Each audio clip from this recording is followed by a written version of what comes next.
আসসালামু আলাইকুম, ঈদ মোবারক সবাইকে।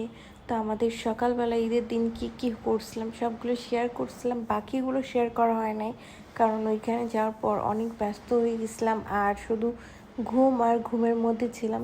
সকালে ওঠার পরে ফ্রেশ হয়েছিলাম অনেক দেরিতে, অনেক তাড়াতাড়ি ঘুম থেকে উঠে নামাজ পড়ে এসে ওরা সব কিছু খাসি কাটা হয়ে গেছে।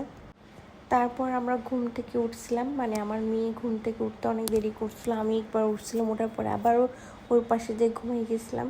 তো সকালে ওঠার পর ফ্রেশ হয়ে আমি নাস্তা করে যত কাজ ছিল পিছিয়ে সবগুলো কমপ্লিট করে আমি চলে আসছিলাম মাংসর এইখানে।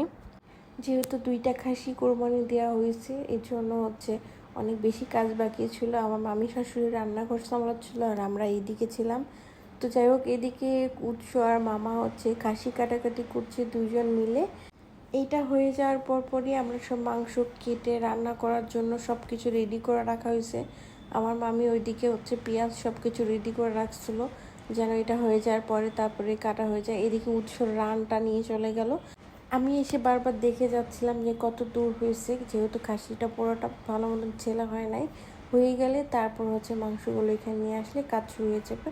তো যেহেতু সব কিছু নিয়ে আসা হয়েছে আমি বসে গেছি মাংস কাটার জন্য মামার সাথে। আর ওইদিকে উৎস আর পিচ্চিগুলোকে দিয়ে পা ধরে রাখাইছে। বেচারিরা ঈদের দিন নতুন জামা পরছে কিন্তু ওদেরকে দিয়ে অনেক কাজ করে নিছে। তো যাই হোক, যেহেতু পাচ্ছিল না ভালো মতন একা একা, কেউ একদিকে ভুঁড়ি পরিষ্কার হচ্ছে আরেকদিকে মাংস কাটাকাটি হচ্ছে। এদিকে আমরা সবাই বসে গেছি, আমার শাশুড়িও চলে আসছে আর আমার রান্না শ্বশুর এখানে বসে আছে। আর এইদিকে প্রান্তিকে দিয়ে ভালো মতন কাজ করে নিচ্ছে। বেচারি ঈদের নতুন জামা পরছে, তার উপরেও তাকে দিয়ে কাজ করেছে। আর এদিকে আমার আর একটা ননদ চলে আসছে মুরগির ডিম নেওয়ার জন্য। তাকে বলা হয়েছিল ভিডিও নেওয়ার জন্য কি কি হচ্ছে বাসের সবগুলো। তো এই আগে এসছে মুরগির ডিম হয়েছে কিনা সেটা দেখার জন্য।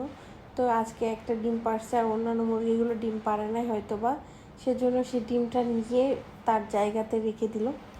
অনেক বড় বাসা আর ফুল ভিডিও কিন্তু ছাড়া হয় নাই। আর আমরা কিন্তু অনেক বেশি সবাই মজা করছি, সেজন্য সব ভিডিও করা হয় নাই।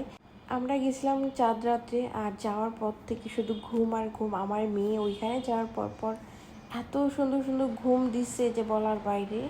রাত্রে 12টা, 11:30 এইগুলোর মধ্যে ঘুমাই গেছে, 1:30টার সময় ঘুমাই গেছে। আর আমাদের এখানে রাজশাহীতে থাকার সময় সে 4টা, 6:30 সকাল পর্যন্ত জেগে থাকে। তো ওইখানে যাওয়ার পর ওও ঘুমাইছে, আমরা সবাই ঘুমাইছি। তো যেহেতু ঈদের দিন অনেক দেরি করে উঠছে আমার মেয়ে, এই জন্য ওকে গোসল করায় নাই। আর এদিকে মাংস কাটছে ওর পাপা, এদিকে এসে দেখছে ও পাপা কোলে নিতে পারে নাই। তো যাই হোক, ওকে নিয়ে আসার পর একটু ভালো মতন শরীরটা মুছাই নিছি।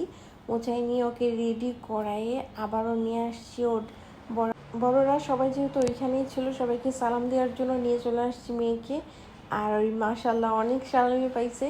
গতবার রোজার ঈদেও কিন্তু অনেক সালামি পাইছে, সেগুলো শেয়ার করা হয় নাই। গতবারের রোজার ঈদের যেই ব্লগটা আমি সেভাবে ছাড়তেই পারিনি একদম ভালো মতন। তো যাই হোক, কোনো এক সময় ছাড়বো যদি সময় পাই। একদমই ব্যস্ত হয়ে গেছি মেয়ে হওয়ার পর। খাসির মাংস হওয়ার পরই রান্না চড়াই দিছে, যেহেতু সবাই খায় না। সকালবেলাতে নামাজ পড়ে আসার পরে একদম মাংস রান্না করে তারপর সবাই খাওয়া দাওয়া করছে। তারপর আমি যখন একটু কাজ করছিলাম তখন ফারিস্তা ওর পাপার সাথে চলে গেছিলো যেখানে গরু করা হচ্ছে, ওইখানে গেছিলো ওকে দেখাইতে। গরুর ভিডিও নেওয়া হয় নাই, গরু যেহেতু ভাগা হিসাবে দেওয়া হয়েছিল। তো ওইখানে অনেক বেশি গ্যাঞ্জাম ছিল, ওইখানে কোনো মেয়েরা যায় নাই, সব ছেলেরা গেছিলো। আর ওইখানে ভাগ করা হয়েছে, ভাগ সমাজ না কি হিসাবে মাংস নাকি ভাগ করে দেওয়া লাগে, ওইগুলো আমি তেমন জানি না, যেহেতু প্রথমবার আমি কোরবানির ওইখানে করছি। তো যাই হোক, ওইখান থেকে মাংস নিয়ে আসার পর রান্না বান্না হয়েছে, ওগুলো আমি কিছু ভিডিও নিতে পারি নাই কারণ আমি ঘুমাই গেছিলাম। তো এই পর্যন্ত ছিল ভিডিও। সবাই ভালো থাকবেন। আর কার কার ঈদ কোথায় করছেন অবশ্যই কমেন্ট করে জানাবেন।